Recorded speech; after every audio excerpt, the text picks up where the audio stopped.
La Universidad ICESI, la Escuela de Ciencias de la Educación, la Fundación Mayagüez, le dan la bienvenida otra vez a la segunda parte del Congreso de Educación, Aprendizaje y Didáctica de las Disciplinas Escolares. En la tarde del día de hoy tenemos el gusto de presentar 6 ponencias que están relacionadas con el tema de relación con el saber. Damos paso en este momento a la profesora Marta Lucía Sarria Materón para que inicie la jornada de la tarde de hoy con el tema Los aprendizajes cotidianos, fundamentos de la relación con el saber. La profesora Marta Lucía Sarria es psicóloga egresada de la Universidad del Valle, magíster en psicología de la Universidad del Valle, doctorante en Ciencias de la Educación de la Universidad Nacional de Córdoba, Argentina, y en este momento labora en la Universidad ICESI. La invitamos por favor que siga.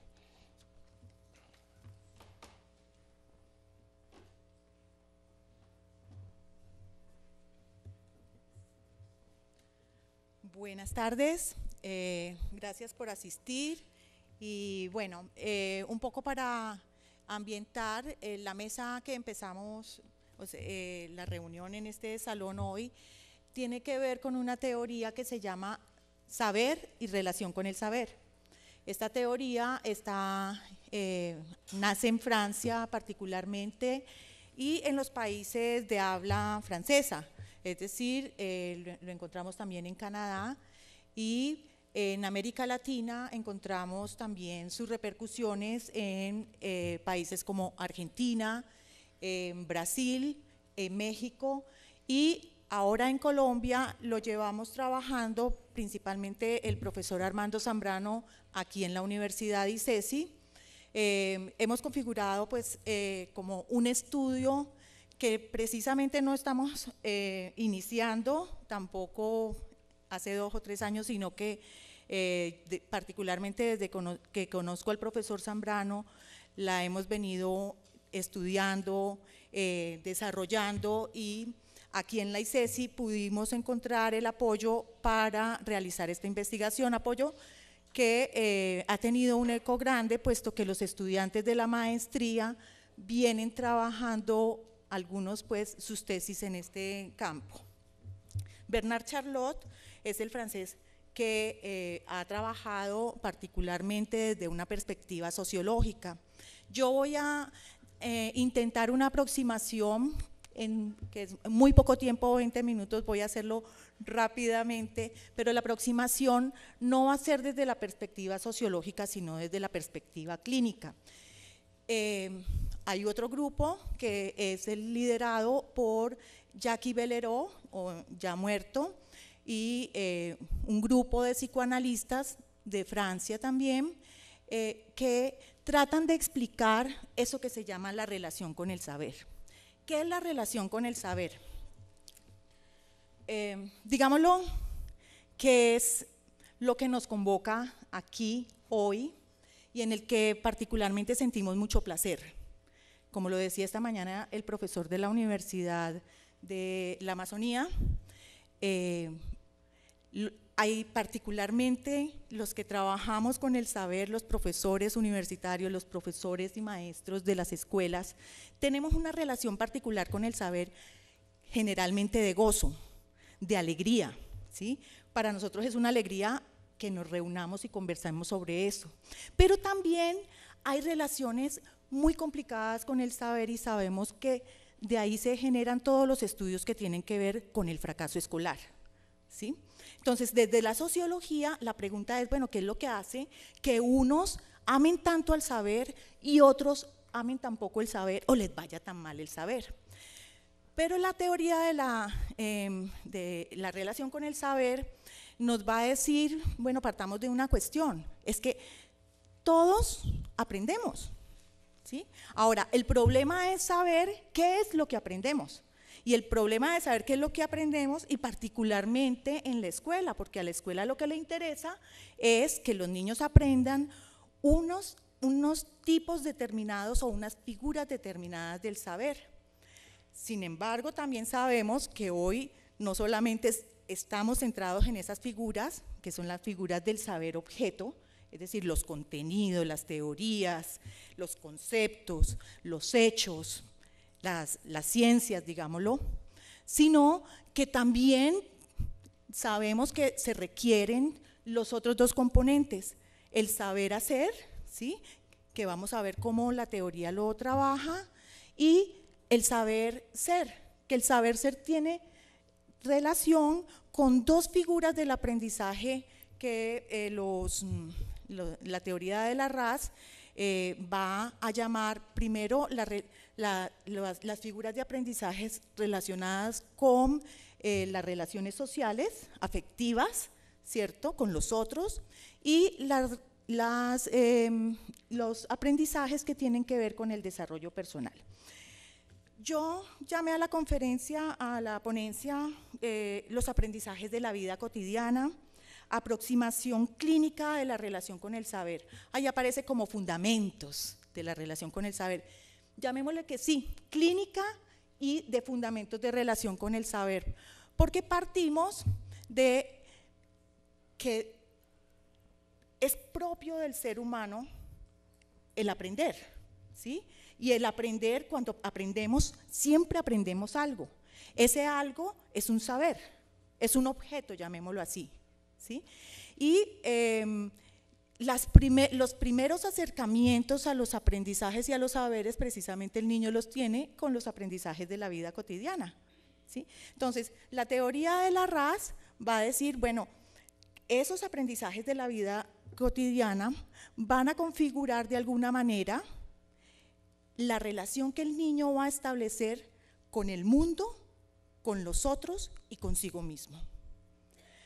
Desde el psicoanálisis a eso le van a llamar las relaciones de objeto, ¿sí? ¿Qué son las relaciones de objeto? Es de todas maneras, como individuos, nosotros estamos compelidos, estamos en la necesidad de siempre estar en relación con algo otro.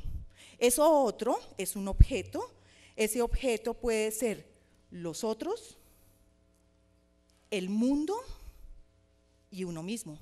Entonces, lo que se intenta un poco mirar es por qué esos aprendizajes van a determinar el amor, el deseo, como decía esta mañana el profesor, la emotividad o las movilizaciones más o menos ágiles que tienen los niños con el saber, y pues tener una mirada desde esa perspectiva, digamos, que nos permitiría desbordar un poco la preocupación de el niño fracasó o el niño es exitoso, y más bien abrirnos a la comprensión de qué es lo que pasa con esto de los aprendizajes, ¿sí? Veamos entonces en un primer momento cuáles son los tipos de aprendizajes y cuál es la relación de esos aprendizajes con los objetos. Permítame leerlo porque resulta que si yo no lo leo me voy a demorar mucho y me van a cortar en la primera parte. Entonces, quiero un poco como redondear la idea para que podamos entrar en la discusión también corta más adelante. La teoría de la relación con el saber recurre a un correlato empírico que se llaman los balances de saber, para indagar por el sentido que cada estudiante da al aprender en la escuela. En estos balances, los estudiantes deben escribir aquello que rememoran siguiendo el enunciado. Se les pasa un papel en las que dice lo siguiente: escribe un texto que narre tus experiencias a partir de las siguientes consignas. Desde que nací, aprendí una variedad de cosas en casa, en la ciudad, en la escuela y en otros lugares. ¿Qué aprendí? ¿Con quién? ¿Qué es lo más importante para mí en todo esto que he aprendido? En este momento, ¿qué pienso acerca de lo que me puede servir en mi vida todo esto que he aprendido? Esto lo saco de la investigación del profesor Zambrano. Los escritos de los estudiantes muestran las diferentes figuras del aprender que Bernard Charlot ha categorizado como aprendizajes relacionados con la vida cotidiana, aprendizajes relacionales y afectivos, aprendizajes de desarrollo personal y aprendizajes intelectuales y escolares. Puesto que el acto de aprender siempre hace referencia a aprender algo, la RAS va a diferenciar esos objetos de aprendizaje. En primer lugar, Aprender se refiere a la apropiación de un saber objeto. El saber objeto es una construcción, generalmente expresada en lenguaje y más específicamente en lenguaje escrito. Este saber objeto puede tener la forma de un concepto. Por ejemplo, aprendí el complemento de objeto directo. Puede ser una relación, he aprendido el teorema de Pitágoras. Puede ser un hecho, he aprendido que el hielo se derrite a 0 grados. Puede ser una teoría, he aprendido la teoría de la evolución de las especies, o puede ser una disciplina, aprendí matemáticas. En cualquier caso, el saber objeto se constituye a partir de relaciones entre términos. Un triángulo solo puede concebirse como un conjunto de relaciones condensadas en un concepto. Un hecho es también el enunciado de una relación entre al menos 2 términos. Un saber objeto es siempre un conjunto de relaciones enunciado bajo una u otra forma, pero desde un punto de vista epistémico se presenta como un objeto. Es un objeto intelectual y lingüístico que el sujeto tiene frente a sí cuando aprende el triángulo, las leyes de la termodinámica, el hecho de que Brasilia sea la capital de Brasil, etc. En segundo lugar, aprender es hacer, en el sentido más general del término, y así ser capaz de dominar una operación o un conjunto de operaciones. Esta operación puede ejercerse sobre un objeto material o ser una operación simbólica.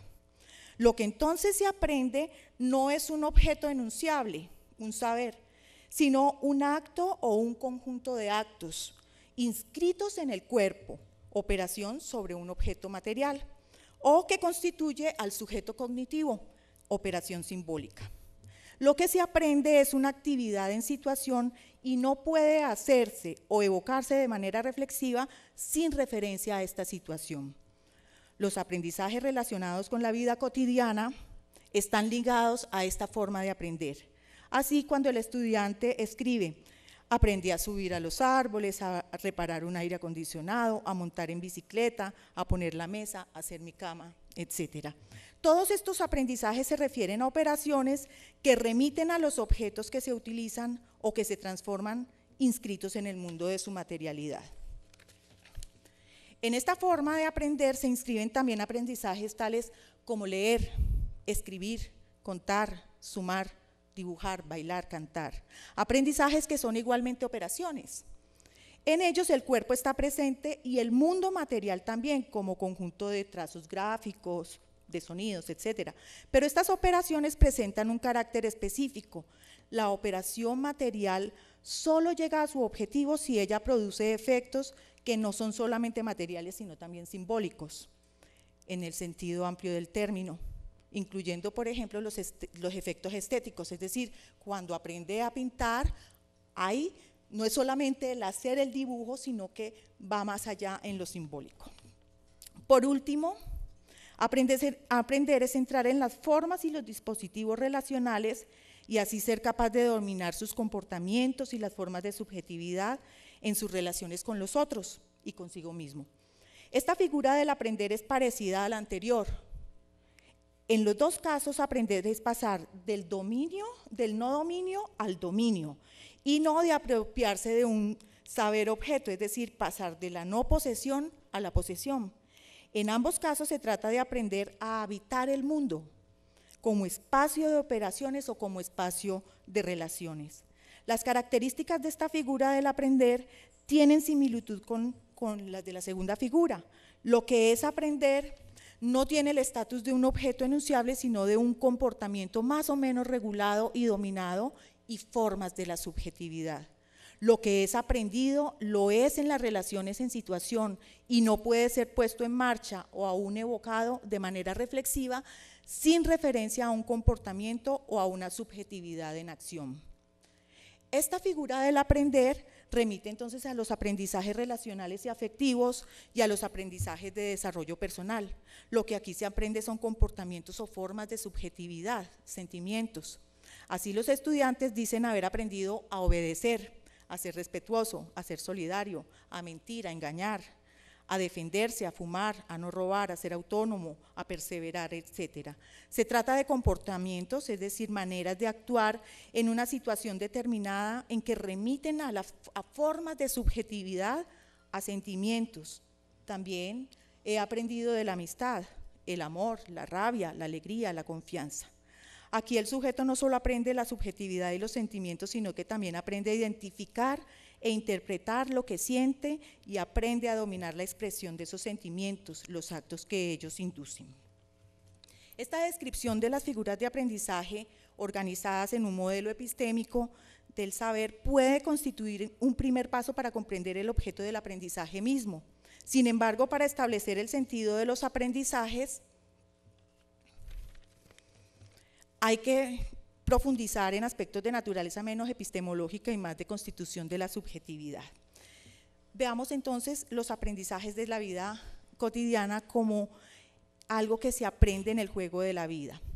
Un chico de 10 años responde a el balance de saber así: en la casa, yo con mis primos y mi familia siempre hemos sido muy bruscos y así me crié, jugar brusco, que también a respetar y saber con quién juego.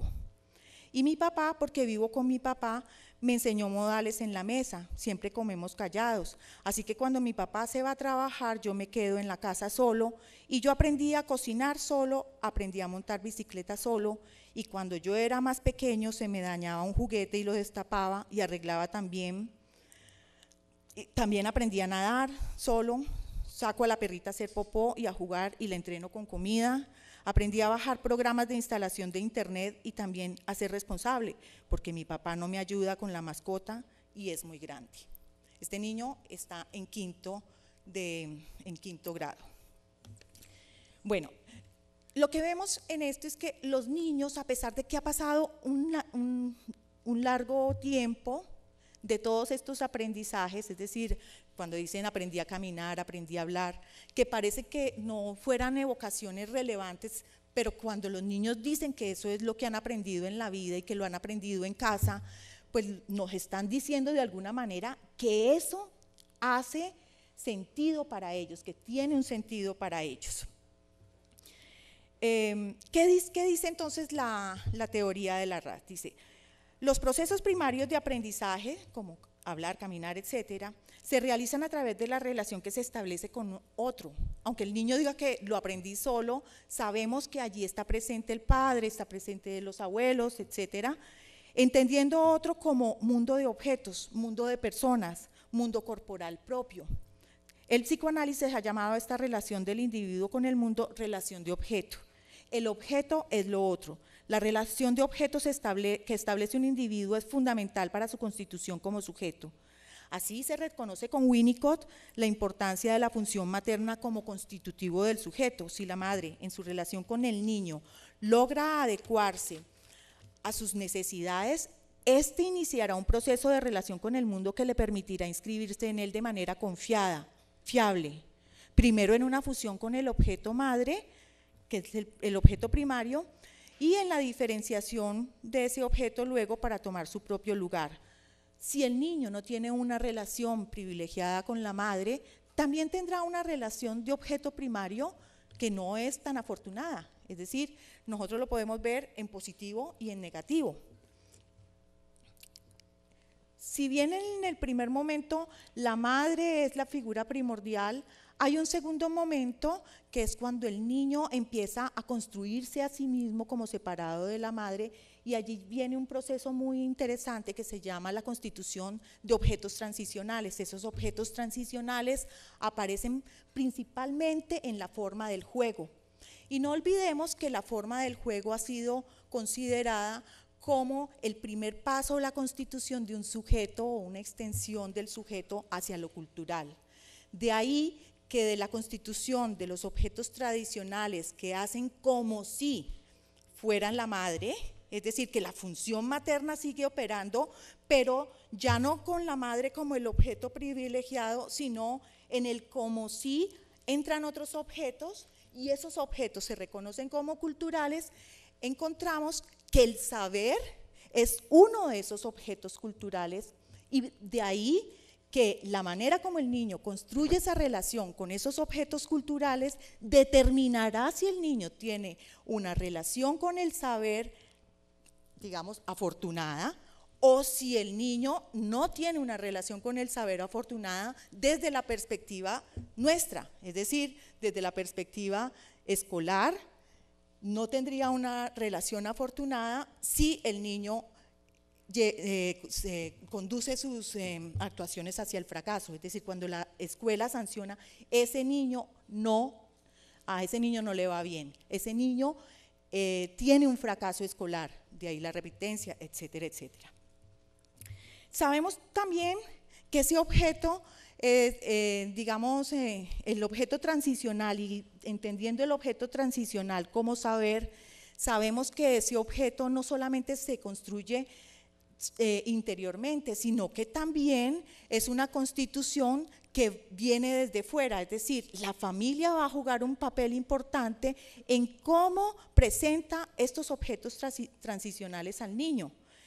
La familia también hay que considerarla como el primer momento cultural de intercambio que tiene el niño, y porque es allí donde el niño aprende las relaciones entre lo macroeconómico, lo sociológico, etcétera, etcétera.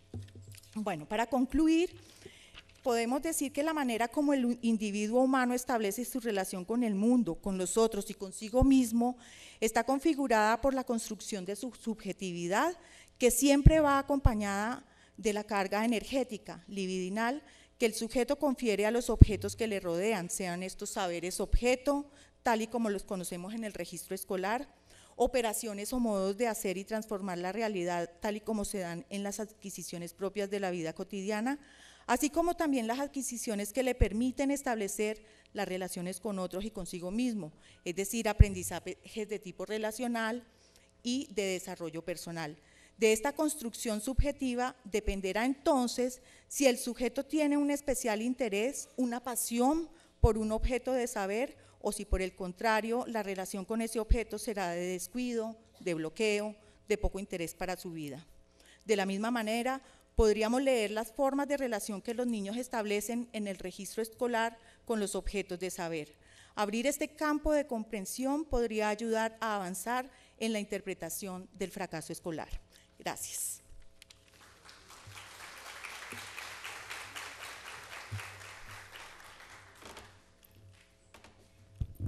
Preguntas, por favor levantan la mano para pasar a recogerlas.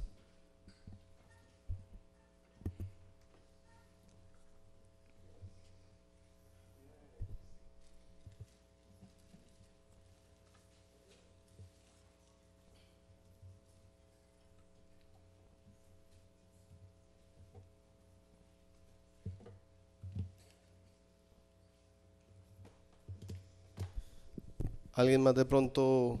¿Preguntas? Ok, ya voy.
Buenas tardes.